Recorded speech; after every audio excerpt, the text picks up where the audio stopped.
3 তাৰিখৰ পৰা প্ৰথম বিমানখন আমি গুৱাহাটীৰ পৰা যাত্ৰা আৰম্ভ হ'ব আৰু গুৱাহাটীৰ পৰা যাত্ৰা আৰম্ভ হোৱাৰ প্ৰাক মুহূৰ্তত 1 তাৰিখৰ পৰা হজ যাত্ৰীসকল ইয়াত উপস্থিত হৈ তেওঁলোকৰ যিখিনি প্ৰয়োজনীয় বিষয়বস্তু যেনে পাছপোৰ্ট ভিছা তাৰ লগে লগে তেওঁলোকৰ যিখিনি যাৱতীয় চিনাক্তকৰণৰ কাৰণে তেওঁলোকৰ কোন বিল্ডিঙত থাকিব ক'ত তেখেতসকলৰ ৰুমত থাকিব আটাইবোৰ ডিটেইলছ আমি 1 তাৰিখে তেওঁলোকক প্ৰদান কৰিম আৰু 2 তাৰিখে আমি তেখেতসকলক আনুষ্ঠানিকভাৱে বিদায় দিবলৈ এখন বিদায় সভাৰ আয়োজন কৰিছোঁ য'ত আমাৰ বছৰীয়া স্মৰণিকাখন প্ৰকাশ কৰা হ'ব লাভবাহিকা প্ৰতি বছৰে প্ৰকাশ কৰা হয় প্ৰথম দলটো 321 জন 3 তাৰিখৰ পৰা 7 তাৰিখলৈ আমাৰ হজ যাত্ৰীসকলে ইয়াৰ পৰা যাত্ৰা আৰম্ভ কৰিব প্ৰতি 3 তাৰিখে ৰাতিপুৱা 6টা 20ত ইয়াৰ পৰা প্ৰথম বিমানখন ইয়াৰ পৰা যাব আমি সেই হজ যাত্ৰীসকলক ইয়াৰ পৰা নিশা 2টা 1:30 বজাৰ ভিতৰত তেখেতসকলক আমি ইয়াৰ পৰা পঠিয়াই দিম পৰিবহণ নিগমৰ বাছ আমাক যোগান ধৰিছে সেই পৰিবহণ নিগমৰ বাছেদি আমি ইয়াৰ পৰা তেখেতসকলক পঠিয়াই দিম আৰু পঠিয়াই দিয়াৰ পিছত তাতে আমাৰ অভ্যৰ্থনা সমিতিৰ এটা শাখা কাৰ্যালয় আছে য'ত তেখেতসকলে যাব তাতে আমাৰ ভলণ্টিয়াৰ থাকিব আমাৰ বিষয়াসকল থাকিব তেখেতসকলে তাতে কাষ্টমৰ office immigration office luggage booking চব তাতেই হ'ব বাহিৰতেই তাৰ লগত 17 জন মানে হজ ইন্সপেক্টৰ চৰকাৰী খৰচত চৰকাৰী দায়িত্ব হিচাপে তালৈ যাব এই 17 জনৰ ভিতৰত 11 জন যাব গুৱাহাটীৰ পৰা 5 জন যাব কলিকতাৰ পৰা আৰু এজন যাব বম্বেৰ পৰা এই 17 জন তালৈকে যাব আৰু তেওঁলোকে সম্পূৰ্ণ চৰকাৰী খৰচত চৰকাৰী দায়িত্ব হিচাপে যাব আৰু আমাৰ হজ যাত্ৰীসকলক যাতে সম্পূৰ্ণ তদাৰক কৰে তাৰ ব্যৱস্থা কৰা হৈছে আৰু তেখেতসকলে যদি তাতে কামৰ গাফিলতি কৰে চৰকাৰে তেওঁলোকৰ ওপৰত মানে শাস্তি প্ৰদান কৰিব বুলি নিৰ্দেশ দিছে সকলোৱে তাতে কাম কৰিব লাগিব তাৰ লগে লগে কেন্দ্ৰীয় চৰকাৰে স্বাস্থ্য বিভাগৰ তৰফৰ পৰা চিকিৎসক তাৰ লগত নাৰ্ছ পেৰামেডিকেল ফিজিঅ'থেৰাপিষ্ট এটা শক্তিশালী গ্ৰুপ ইতিমধ্যে প্ৰেৰণ কৰিছে মানে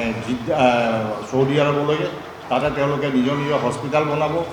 চিকিৎসাৰ ব্যৱস্থা কৰিব আটাইবোৰ দিশ ইতিমধ্যে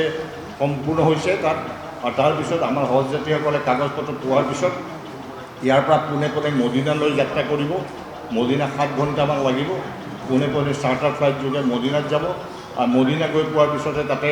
আমাৰ সেইবিলাক কেন্দ্ৰীয় চৰকাৰ চৌদি চৰকাৰৰ মাজত যিসমূহ চুক্তিপত্ৰ আছে সেই অনুযায়ী সেইসকলক মানে তাতেই আমাৰ পৰিবহণৰ ব্যৱস্থা আমাৰ চুক্তিপত্ৰত আছে পৰিবহণৰ ব্যৱস্থা তাত টেণ্ডাৰ হয় জিদ্দাত মানে কনচুলেট জেনেৰেল অফিচৰ পৰা central government civil aviation ministry চব থাকে সেইমতে তাতে ট্ৰেন্সপৰ্টত তাৰ পৰাই উঠাই দিব আৰু তেওঁলোকৰ হাতত ইয়াতে আমি যিবিলাক এলটমেণ্ট দিম বৰ্ডিং থকাৰ বিল্ডিং ৰুম নম্বৰ পৰ্যন্ত আমাৰ ইয়াতে দিয়া হ'ব আৰু সেই বাছসমূহে তেওঁলোকক লৈ গৈ নিজৰ নিজৰ বিল্ডিঙত নমাই দিব বেডিং পত্ৰসহ বনাই দিয়াৰ পিছত তেওঁলোকে 8 দিন প্ৰথম গ্ৰুপটো গৈ মদিনাত কটাব আৰু এইবাৰ আমাৰ সৌভাগ্য যে আমি প্ৰথম হেৰিতেই পাইছোঁ গতিকে আমাৰ আটাইবোৰ হজ যাত্ৰী আমাৰ যিকেইজন যাব এই উত্তৰ পূৰ্বাঞ্চলৰ পৰা আটাইখিনিয়ে কিন্তু আমাৰ স্থান লাভ কৰিছে মদিনাত 8 দিন মদিনাত সম্পূৰ্ণ হোৱাৰ পিছতেই তেখেতসকলে মক্কা শ্বৰীফলৈ যাত্ৰা কৰিব মক্কা শ্বৰীফ যোৱাৰ পিছত বাকী যি 42 দিন কাৰোবাৰ 46 দিন থাকিব লগা আছে তেওঁলোকে তাত থাকিব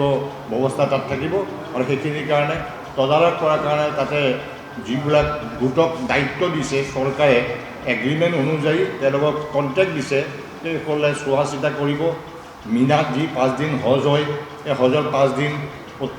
অতিকৈ কষ্টকৰ দিন সেই 5 দিনেই সেই 5 দিন তেখেতসকলৰ খোৱা বোৱা তেওঁলোকক আটাইবোৰ দি চাহ পানী ভাত পানী সকলো দিশ তেওঁলোকে কৰিব গতিকে এই গোটেই বস্তুটোৰ যিখিনি প্ৰক্ৰিয়া কেন্দ্ৰীয় চৰকাৰ কেন্দ্ৰীয় হজ কমিটি ঠিক তেনেকৈ চৌদি আৰবৰ চৰকাৰ আটাইবিলাকৰ মাজত যিখিনি এগ্ৰিমেণ্ট হৈছে চৰকাৰীভাৱে যিখিনি যাব সম্পূৰ্ণ দায়িত্ব কৰ্তৃত্ব চৰকাৰৰ হাতত থাকিব আৰু ইতিমধ্যে বহুতে প্ৰাইভেটলি যায় প্ৰাইভেটলি যিবিলাকে এপ্লাই কৰিছিল আমাৰ আণ্ডাৰত নহয় এজেঞ্চি কিছুমান আণ্ডাৰত চৰকাৰে 90% ভিছা তেওঁলোকৰ কেঞ্চেল কৰিলে যাৰ কাৰণে সকলো যোৱা ৰেডি হোৱাৰ পিছতো কিন্তু তেওঁলোকে যাবলৈ অপাৰগ হ'ল তেওঁলোকৰ দুৰ্ভাগ্যজনক আমি দুখ পাইছোঁ যে তেখেতসকলে এইবাৰ যাব নোৱাৰিব গতিকে চৰকাৰীভাৱে যি এগ্ৰিমেণ্ট হ'ব চৰকাৰে যেনেকৈ দিব ঠিক তেনেকেই চৰকাৰে নিয়া বস্তুখিনি সম্পূৰ্ণ দায়িত্ব চৰকাৰে ল'ব বেমাৰ আজাৰ হ'লেও চৰকাৰে দায়িত্ব ল'ব পইচা হেৰালেও চৰকাৰে দায়িত্ব ল'ব আমাৰ যিবিলাক এম্বেচি আছে আমাৰ য'ত কনচুলেট জেনেৰেল আছে আমাৰ কাৰ্যালয় আছে, সেই কাৰ্যালয় ল'ব। গতিকে সম্পূৰ্ণ নিৰাপত্তাৰ মাজেৰে আমি তেখেতসকলক ঘূৰাই অনালৈকে আমি ব্যৱস্থা কৰাটো আমাৰ দায়িত্ব। ঘূৰি অহাৰ লগে লগে আমি গুৱাহাটী এয়াৰপৰ্ট, কলিকতা এয়াৰপৰ্ট, বম্বে এয়াৰপৰ্টত আপোনাৰ মানুহ থাকিব। আমি তেখেতসকলক ইয়াত ৰিচিভ কৰি পৰিয়াল আহিলে পৰিয়ালৰ হাতত পঠিয়াই দিম। আৰু যিখিনি যাব নোৱাৰে, ফ্লাইটৰ কেতিয়াবা লেট থাকে বা যিসকলৰ ট্ৰেইন নাপায়গৈ, তেওঁলোকক আমি ইয়াতে পুনৰাই আমাৰ কেম্পলৈ ঘূৰাই আনিম। তাত বাছ থাকিবই পৰিবহণ নিগমৰ, সেই বাছেদি আমি ইয়াতে ঘূৰাই আনিম আৰু ইয়াতে তেখেতসকলক থকা খোৱাৰ ব্যৱস্থা আমি তেওঁলোকক কৰি দিম।